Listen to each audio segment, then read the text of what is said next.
எந்த பக்கம் guys இது அன்னைக்கு அடிச்சு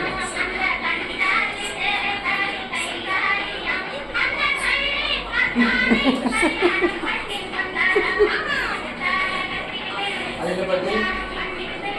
இது நல்லா மாந்தோம் இதுனா நல்லா ஆடுவா